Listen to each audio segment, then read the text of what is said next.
ግጭትን በሚመለከት የግጭት ተፈጥሮና እድገት ከመሰረቱ የማየት ልምምድ ካልፈጠርን ላዩን ብቻ የምናይ ከሆነ እንስታለን። ግጭት ንጣፍ አለው። እያንዳንዱ ንጣፍ እያንዳንዱ ሌየር እያነሱ ማየት ይፈልጋል። ትሪገሪንግ ፖይንቷን ብቻ አይቶ የሚናገር ሰው ግጭት ይፈታ አይችልም። ከትሪገሪንግ ፖይንቱ አንድ ዝቅ ስንል ፕሮክሲሚቲ አለው። ከሱ ዝቅ ስንል ስትራክቸራል ችግር አለው። ስትራክቸራል ችግሩን ያልተገነዘበ የትኛውም አካል ችግር ሊፈታ ቢያስብ ይቸገራል። ምክንያቱም ግጭት ከሁሉም ኩነቶች በላይ ከሰው ልጅ ተፈጥሮ ጋር ከሞላ ጎደል እኩል የነበረ ነገር ነው። ሰው ተፈጠረ፣ ግጭት ጀመረ። ያው እንደምታውቁት በአቤልና በቃየል እንደጀመረው ማለት ነው። ከሰው ልጅ እድሜ ጋር ነው ግጭት የኖረው፣ ሳይዙ ከፍ ዝቅ እያለ። በጣም ብዙ ፈላስፋዎች፣ ተመራማሪዎች፣ አዋቂዎች ግጭትን ለማስቀረት ብዙ ጥናት፣ ብዙ ምርምር አካሂደዋል፣ ብዙ ጽፈዋል። ፒስ በጣም ውድ የሆነ ኮሞዲቲ ነው፣ መገንባት ያለበት ነው። ግን ሁለት አከራካሪ ጉዳዮች አሉ ሰላም በሚመለከት። አንደኛዎቹ ወገኖች ፍጹም ሰላማዊነት ወይም ፓሲፊዝም የሚባለው ምንም አይነት ትንኮሳ፣ ምንም አይነት ሙከራ ቢደረግብህ ግብረ መልስ አትስጥ፣ ስትመታም፣ ስትሰደብም፣ ስትነጠቅም ዝም በል። ግብረ መልስ ካልሰጠህ ግጭት በሁለት አካላት ይሁንታ የሚፈጸም ስለሆነ ልታስቀረው ትችላለህ የሚል እሳቤ ያላቸው ፈላስፋዎች፣ አዋቂዎች አሉ። ፓሲፊዝም ለግለሰቦች ጥሩ እሳቤ ነው፣ መጥፎ አይደለም። አሁን ታገሰ ነካ ቢያደርገኝ ብተወው ችግር የለውም። ለግለሰቦች በህዝብ የተመረጠ መንግስት፣ በብቸኝነት ኃይል የመጠቀም ስልጣን ያለው መንግስት የወል ፍላጎት የወል ኢንትረስት ፕሮቴክት ማድረግ ያለበት ተቋም ሲሆን ግን ያስቸግራል። መንግስት መሬትን ሲወስዱብህ በቃ ይውሰዱት ብዬ ተዋለው ሊል አይችልም። በምርጫ በህዝብ ይሁንታ የተፈጠረ መንግስት እንጥላለን ሲሉት ዝም ብዬ አያለው ማለት አይችልም፣ ያስቸግራል። ተፈጥሮ እንደዛ አይደለም። ይልቁንስ መንግስት ሰላም ያስቀደመ መሆን አለበት። ሰላምን በይፋ የሚናገር ለሰላም የሚተጋ መሆን አለበት። ሰላም የሚያደፈርስ ነገር ሲኖርም ግልጽ መመዘኛዎች ያስፈልጉታል። ዝም ብሎ ዘሎ ውጊያ አይገባም። አንደኛ ፍትሃዊና በቂ ምክንያት አለ ወይ? ውጊያውን ለማድረግ ግጭቱን ለመፈጸም በቂ ምክንያት አለ ወይ? ሁለተኛ ያንን ግጭት በኃይል ለማስቀረት ተገቢ ስልጣንና ቅቡልነት ያለው አካል ነው ወይ? ማንም ተነስቶ በኃይል ጉዳይ ልፍታ ቢል ተገቢ ስላልሆነ፣ በግጭት ያ ዓላማውን ያሳካል ወይ? ከመነሻው ሊያሳካ የፈለገውን ዓላማ ሊያሟላ ይችላል ወይ? አራተኛ ተመጣጣኝ ኃይል ይጠቀማል ወይ? ሌሎች የሚጨመሩ ፖይንቶች አሉ። እነዚህን የሚያሟላ በሚሆንበት ሰዓት መንግስት በብቸኝነት ኃይል የመጠቀም ስልጣን ያለው አካል ስለሆነ ለዘላቂ ሰላም ለጀስት ሊጋጭ ይችላል። ምንዋጋው ዘላቂ ሰላም ለማምጣት ነው የሚባለው ለዛ ነው። ጀስት ወር ከሆነ የተሟላ ሰላም ለማምጣት ስልጣን ያለው አካል ኃይል መጠቀም እንደሚችል የዓለም አቀፍ ክፍት እውቀት ነው። ማንም ሰው የሚያውቀው ነገር ነው። ኢትዮጵያ ውስጥ ያለው ችግር ከዚህ ይለያል። ሁለት መሰረታዊ የፖለቲካ ስብራቶች አሉበት። አንደኛው ነባሩ የመጠፋፋት ባህል ነው። ነባር ባህል ነው። ልጅ ኢያሱ ሲነሱ አልጋ አልጸናም ብሎ የሚነሱ ኃይሎች አሉ። መንግስቱ ሲመጣ አልጋ አልጸናም ጊዜው አሁን ነው ብሎ እዚህም እዛ የሚቧደኑ ሰዎች አሉ። በኢህአደግ ዘመንም አሁንም ይሄው ነው፣ ባህል ነው። አዲስ መንግስት ሲመጣ አልጋው ሳይጸና እናፍርሰው የሚባል የነበረ ባህል አለ። አንድም መንግስታት ኢትዮጵያ ውስጥ በሰላማዊ መንገድ ሽግግር አድርገው በረጋ መንገድ የሄዱበት ታሪክ የለንም። ይሄ የራሱ የሆነ ጉዳት አለው። ሁለተኛው ከሶሻሊስት እሳቤ ጋር በስፋት ወደ አፍሪካ ወደ ኢትዮጵያ የገባው በሽታ ነው። ሶሻሊዝም እንደ ዌቭ ዘ ሆል አፍሪካን የወረረ በሽታ የወረረ እሳቤ ነው በሆነ ዘመን ውስጥ። ይሄ በሽታ በተለይ ኢትዮጵያ ውስጥ ያመጣው ችግር ደግሞ ፍረጃ ነው።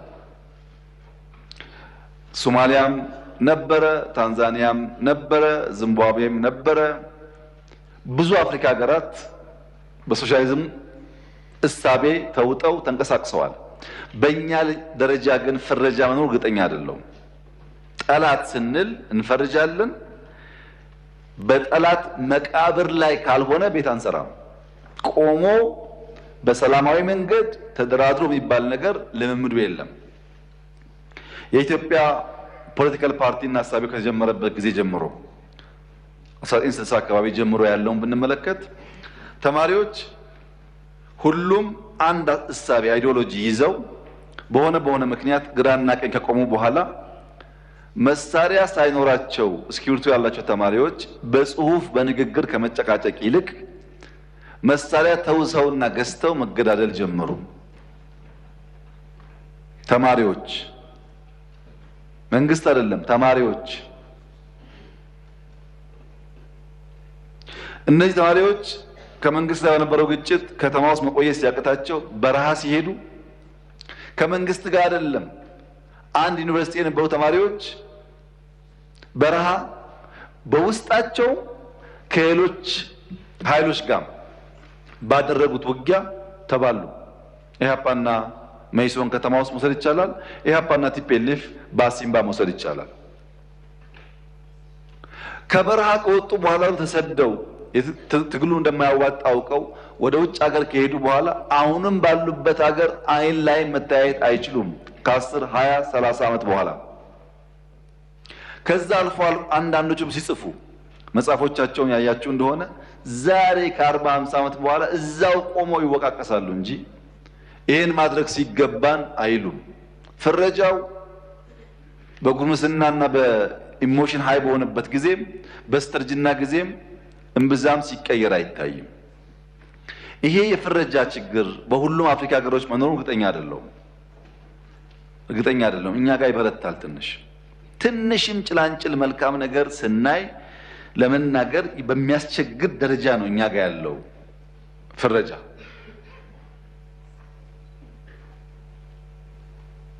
እግዚአብሔር ያሳያችሁ ካሳንቺስን ያን የሐሸሽ መንደር እንዲህ ትራንስፎርም ተደርጎ ሲያይ በስሱ እንኳን ለማድነቅ የሚቸገር የፖለቲካ ፓርቲ ምን ተስፋ አለው ከመፈረጅ ውጭ?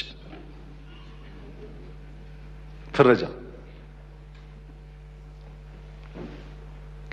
ይሄ ጉዳይ በዚህ የተመረጠን መንግስት በኃይል ለማፍረስ ዘለን 4 ኪሎ የሚባል መፈክር ተራ ልምምድ ሆኗል። በረሃ ለገቡት አይደለም፣ በአንድ እግራቸው በረሃ በአንድ እግራቸው ፓርላማ ላሉትም ጭምር ማለት ነው። በኃይል ስልጣን መያዝ አቅሎ የመመልከት ችግር በስፋት አለ። በዓለም ታሪክ በኢትዮጵያም ታሪክ እንደምንመለከተው እነዚህ ነውጠኛ ነፃ አውጪ ታጣቂዎች በመጀመሪያ ደረጃ ሰለባ የሚያደርጉት ተጎጂ እንታገልላለን የሚሉት የራሳቸውን ህዝብ ነው። ስለምታገልልህ አግታለሁ፣ ስለምታገልልህ ገለሃለሁ፣ ስለምታገልልህ ሳትፈቅድልኝ ገብቼ ቆርሼ እበላለሁ፣ እደፍራለሁ። እኔም ማድረገው ማንኛውም ነገር ታጋይ ስለሆንኩ ሆሊ ነው፣ ሐላል ነው፣ ይፈቀዳል ብሎ ያስባሉ። ይሄ ኦሮሚያም አለ፣ አማራም አለ፣ ትግራይም ሁሉም ጋር ነው ያለው። ኢትዮጵያም ሌላም ሀገር አለ። ኢማጂን አልሸባብን ብትወስዱ አንድ የሶማሌ ዜጋ አንድ ሙስሊም በረመዳን ወር ሌላ የሚጾምን ሙስሊም ሌላ ሶማሌ ሌላ እስላም ምንም ባላደረገው ምክንያት ቦምብ ታጥቆ አፈንድቶ ይገላል። ለሶማሌ እየታገለ ሶማሌን ይገላል ማለት ነው። ሁሉም ጋር ያለ ልምምድ እንደዚህ ነውጠኞች እንደዛ ናቸው። ለሚታገሉለት ህዝብ ዕዳ ናቸው። በሀገራችን አንድ አባባል አለ። ለበሬው ሲሉ በሬውን አረዱት የሚባል አባባል አለ። ምን ማለት ነው? በዚህ ሰፈር ያሉ ሰዎች እዚህ አማሪ ያሉ ሰዎች በሬያችን ወስደውታል፣ አርደው ሊበሉ ስለሆነ ሄደን ተጋይተን ነጥቀን በሬያችን መመለስ አለብን የሚል ልክ እንዳሁኑ ቅስቀሳ ይደረጋል። ከተደረገ በኋላ ሰዎች ይሰባሰባሉ፣ ለውጊያ ይዘጋጃሉ። ለውጊያ ስንሄድ ስንቅ ስለሚያስፈልገን ስንቅ እንያዝ ብሎ በሬ አርደው ስንቅ ይከፋፈላሉ። መንገድ ከጀመሩ በኋላ ለካ የሚዋጉለት በሬ አርደው ስንቅ አድርገውታል። ለበሬው ሲሉ በሬውን አረዱት ይባላል። ለአማራ ሲባል ለኦሮሞ ሲባል መልሶ ኦሮሞና አማራን የሚያርድ ነውጠኛ ፋይዳ የለውም ማለት ነው። ክቡር ዶክተር ደሳለኝ ሰፋ ያለ የጥያቄ መቅድም ካነበቡልን በኋላ አንድ ጥያቄ ጠይቀዋል። ለዚያ ጥያቄያቸውም ራሳቸው ምላሽ ሰጥተዋል። ጠይቀው ስለመለሱ እንዲሁ ማለፍ ይቻላል። ነገር ግን ለሳቸው ክብር ለዚህ ምክር ቤትም ክብር ሲባል አንዳንዶቹን ነገሮች በግርድፉ አንስቼ አልፋለሁ። አንደኛ ይሄን ጦር ሰባቂ መንግስት በዚህ ልክ ክሪቲሳይዝ ሲያደርጉት ህዝብ እንዳይወጣ፣ እንዳይገባ፣ እንዳይማር፣ እንዳያርስ፣ ማዳበሪያ እንዳይወስድ ያደረገውን ኃይል ምን ነው አላየኸውም አልሰማውም አሉት። በህዝብ መሰብሰቢያ በእርሶ ከተማ ቦምብ ንጹሃን ሰዎች የሚንቀሳቀሱበት ቦታ ላይ የሚያፈነዳን ኃይል ምን ነው ዝም አሉት? ሽማግሌ ላስታርቅ ብሎ ሲሄድ ቄሶች፣ አሮጊቶች በንብርክክ የሚያስኬደውን ከኢትዮጵያ ባህል ውጭ የሚገለውን ኃይል ምን ነው አላቅህም አሉት። ከሁሉ ደግሞ የገረመኝ በእርሶና በእርሶ ፓርቲ ግንባር ቀደም ተዋናይነት የነበረውን የትግራይ ውጊያ ምን ነው የትግራይ ውጊያ ያሉት? አዝማች አልነበሩ እንደ እርሶ? እነዚህ ሳቢዎች የማያውቁት ሀገር ሄዶ ቁርበት አንጥፉልኝ እንዳለው ስጋ በሊታ ያስመስለዋል። ይሄ ተገቢ አይመስለኝም። በእኛ በኩል ያለውን ክሪቲክስ ችግር የለውም እንፈትሸዋለን። እርሶ ግን ትንሽ ሚዛን ቢጠብቁ ጠቃሚ ነበር ብዬ አስባለሁ። ምክንያቱም ለሰላም ምን ያክል ጥሪ እንዳደረግን በዚህ ቤት ጭምር ስለሚያውቁ። ሌላ በጣም የገረመኝ ጉዳይ የእርሶ መንግስት በቄስ ሞገሴዎች ውዳሴ ያሉት እኛ ሰፈር ፊት አውራሪ መሸሻ የሉም፣ ቄስ ሞገሴዎች ምን ያደርጋሉ ነው። ቄስ ሞገሴ ፊት አውራሪ መሸሻ በሌሉበት ህልውና እንደሌላቸው ስለሚታወቅ ባይሆንኛ ጉዱ ካሳዎች ብንባል ያምር ይሆናል እንጂ ቤት በኩል ነው ቄስ ሞገሴዎች እኛ ሰፈር የሚታዩት። ምክንያቱም እኛ ትናንትናን ናፋቂዎች፣ ትናንትናን ለማጽናት የምንሸረግድ ሰዎች ሳንሆን ነገን ለልጆቻችን ለመስራት መጋፈጥ የማይጋባንን ጉዳዮች የምንጋፈጥ ለውጥ ፈላጊዎች ነን። ጉዱ ካሳዎች ነን። ይሄንን እሳቤውን እዚህ ቤት የነበሩት ሐዲስ ዓለማየሁ ላፍታ ተነስተው ጥያቄውና ኢትዮጵያ ውስጥ ያለውን ነገር ቢመለከቱ ምን ነው ያብዬን ወደምዬ የሚሉ ይመስለኛል። መንግስታችን ለክሪቲክስ በጣም ክፍት ነው። ኢትዮጵያ ውስጥ ባልተለመደ ሁኔታ ስልክ ያለው ማይክ የያዘው ሁሉ የሚናገርበት ዘመን ነው ይሄ ዘመን። ሐሳብ በመግለጽ ሰው ይታሰራል ላሉት እርሶ እዚህ ፓርላማ አካባቢ ከመቅረቡ በፊት የዚህ ፓርላማ አባል ነበርኩ ነኝ። ቅድም እንዳደረጉት አይነት ግላጭ ስድብ አይፈቀድም ፓርላማ ውስጥ። ነበርንበት፣ እናቀዋለን።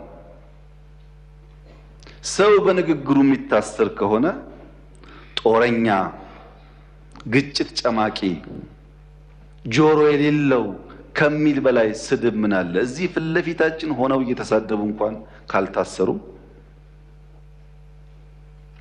ሰው በንግግሩ ብቻ አይታሰርም ማለት ነው። ጦረኛ፣ ግጭት ጨማቂ፣ ጆሮ አልቦች ካሉ በኋላ ልክ እናስገባችኋለን በትጥቅ በ2 ሳምንት 4 ኪሎ እንገባለን ቢጨምሩበት ግን እርሶም አይቀርሉት ነበር። በመሳደብ አይደለም። ከዚያ አልፎ በኃይል የተመረጠን መንግስት መናድ ሲጨመርበት ነው ጸብ የሚመጣው። ዩቲዩብ ላይ የተናገረ ሁሉ ጋዜጠኛ ሆኖ ጋዜጠኞች ታሰሩ ያሉት እንደዚህ ዘመን መቼም የኢትዮጵያ ሕዝብ ይታዘባል። ከፓርላማም ውጭ ሰው እንዳሻው የሚናገርበት ዘመን፣ ሁሉ ጉዳይ ፖለቲካ የሆነበት ዘመን ያለ አይመስለኝም።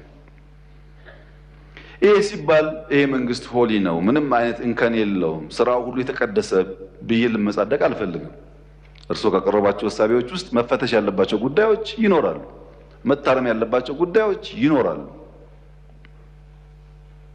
በእስርም በክስ ሂደትም በሌላም ጉዳይ መንግስት ሁልጊዜ ራሱን ክፍት አድርጎ መፈተሽ አለበት። እንከን የለኝም የሚል መንግስት አያድግም። ነገር ግን ሚዛን ሲጠፋ ለሚሰማውም ትውልድ ለእርሶም ፓርቲ ጉዳት ያለው ስለመሰለኝ ነው። ምክንያቱም ይሄ መንግስት አሁን ያለው መንግስት የእርሶ ፓርቲ መንግስት ሆኖ ያቋቋመው ነው። የእርሶ ፓርቲ ሊቀመንበር የኔ ካቢኔ አባል ናቸው። የእርሶ ፓርቲ አመራሮች በአማራ ክልል፣ በአዲስ አበባ ክልል ውስጥ፣ በአዲስ አበባ ከተማ ውስጥ አመራሮች ናቸው። በጋራ የምንመራው መንግስት ነው። እናንተም ስላላችሁ እኛም ስላለንበት ሰዎችም ስለሆን ስንፍናዎች ይኖራሉ፣ ድካሞች ይኖራሉ፣ መታረም የሚገባቸው ጉዳዮች ይኖራሉ። ለምሳሌ ጦርነት በሚመለከት ወደ ኋላ መለስ ብለው የኢትዮጵያን የ100 ዓመት ታሪክ ይመልከቱ። በ100 ዓመት ጊዜ ውስጥ 7 ዓመት ሙሉ ከአንድም ጎረቤት ጋር ያልተዋጋ ብቸኛው መንግስት የኛ መንግስት ነው። ባለፉት 7 ዓመታት ከየትኛውም ጎረቤት ጋር አንድ ጥይት አልተኮሰም። እኔ በታሪክ የማውቀውን ሳይሆን በአካል የማውቀውን ግን ላስታውሶ በ83 ገብቶ 84 መንግስት የመሰረተው የኢህአዴግ መንግስት እስከ 90 ዓመተ ምህረት ባለው 6 ዓመት ጊዜ ውስጥ መጀመሪያ ከሳውት ሱዳን ኢታንግ ላይ፣ ቀጥሎ ከሱዳን፣ ቀጥሎ ከኤርትራ ውጊያ አካሂዷል። በኋላ የሶማሌውን ሳይጨመር ማለት ነው። በ7 ዓመት ጊዜ ውስጥ በደርግም የሚያውቁት ታሪክ ነው። በንጉሱ ጊዜም እንዲሁ ባለፉት 7 ዓመታት ከአንድም ጎረቤት ጋር ያልተዋጋ ነው። የሚያጋጩ ጉዳዮች ስለሌሉ ሳይሆን ግጭት ጉዳት አምጪ እንደሆነ ስለምናቅ ነው፣ ስላደግንበት ስለምናቀው ነው። በሀገር ውስጥ ቤኒሻንጉል ጋር ታጣቂዎች በሰላም ተደራድረን አላስገባንም። ይሄ አይታወቅም፣ ለምክር ቤት አያውቀውም። ኦሮሚያ ውስጥ በጣም በርካታ ሴክቶች እንደገቡ አይታወቅም። በአማራ ክልል ባለፉት 2-3 ቀናት ብቻ ከ70 በላይ ሰዎች በሰላማዊ መንገድ ገብተዋል። 2-3 ቀን ብቻ። በአፋር ክልል፣ በሶማሌ ክልል በርካታ የሰላም ድርድሮች ተካሂደዋል። ለዚህ ነው መጠነኛ ለውጥ መሻሻሎች ያሉት።